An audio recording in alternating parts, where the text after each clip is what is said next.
Bersama PMI hari ini secara bersama-sama melepas gerakan disinfeksi nasional untuk penyakit PMK, penyakit mulut dan kuku yang menyerang seluruh kita yang ada di Indonesia ini, khususnya pada yang terdeteksi sekarang adalah 19 provinsi yang ada.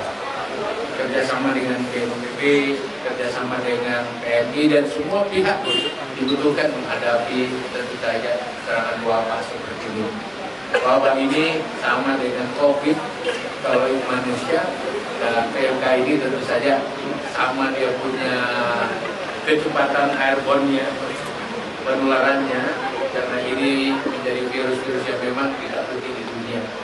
Oleh karena itu kita berharap dengan kebersamaan yang kukuh dan kuat bersama para gubernur dan para bupati di lapangan, kita berharap ini bisa kita tangani dengan baik. Selalu saja ada pesan yang selalu kita disampaikan oleh Presiden, kebersamaan menjadi sangat penting menghadapi apapun, dan kerja yang lebih cepat, kerja yang extraordinary.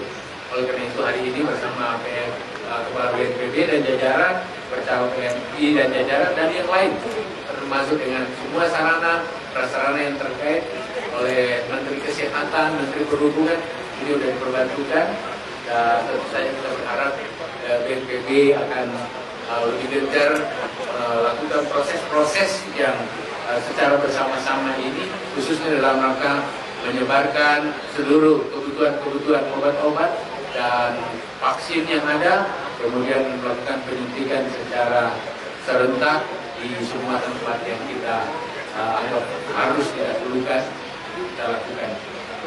Insya Allah Kementan bersama BNPB berharap sebelum Idul Kurban nanti Idul Adha 800.000 vaksin sudah bisa berada di semua tempat dan mulai sudah disuntikan per hari sekian banyak. Oleh karena itu perbantuan dengan berbagai pihak untuk ikut, dan kemudian sarana-sarana yang pernah dipakai dalam kegiatan-kegiatan COVID kemarin, menurut informasi Pak BNPB akan membantu dan sehingga penyuntikan akan bisa lebih cepat.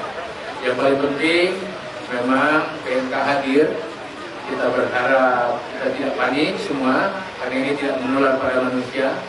Daerah hijau, dan kita bagi 3 zona, ada merah, zona kuning, dan zona hijau.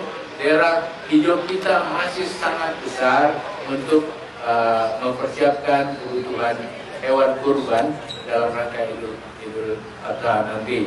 Oleh karena itu, tentu saja dengan pengetatan bersama PNPB di lapangan, ini tentu saja lalu lintas akan sangat-sangat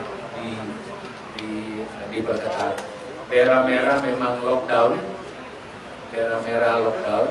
artinya pada daerah merah, khususnya pada desa dan kecamatan yang memang kita atur dalam penanganan hewan hidup maupun hidup tidak ada lagi lalu lintas pada daerah itu, artinya tidak boleh keluar, tidak boleh masuk, atau harus ada pemotongan sesuai dengan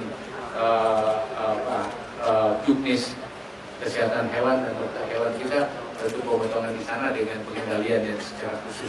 Kira-kira begitu, dan saya mohon nanti Kepala BNPB juga akan menyampaikan operasional yang akan kita lakukan, dan nanti dari PMI juga seperti apa perbantuan yang kita lakukan. Kurang lebih itu, saya akan undang dulu Kepala BNPB, Pak Jenderal.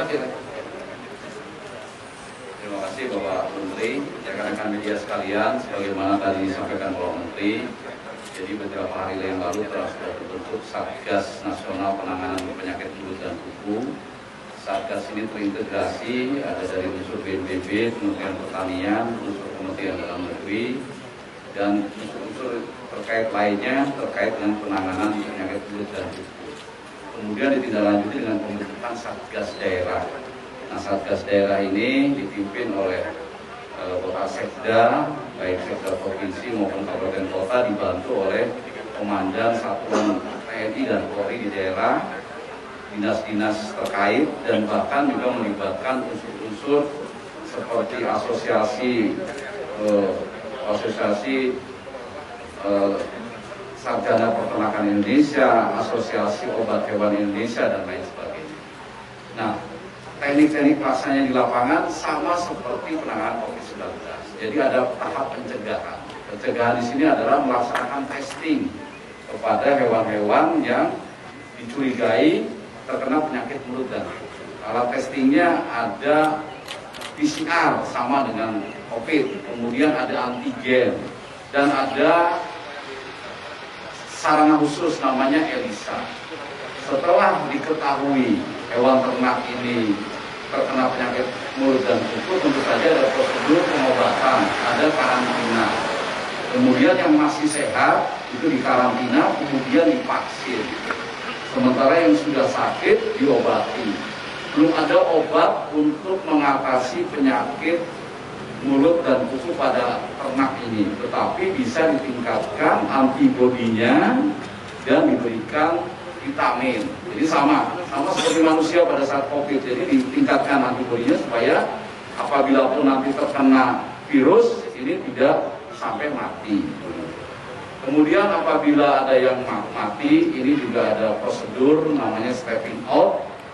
Ini sebetulnya bagi ternak yang sudah mati, tulang yang terkena penyakit mulut dan kuku ini bukan berarti tidak bisa dikonsumsi.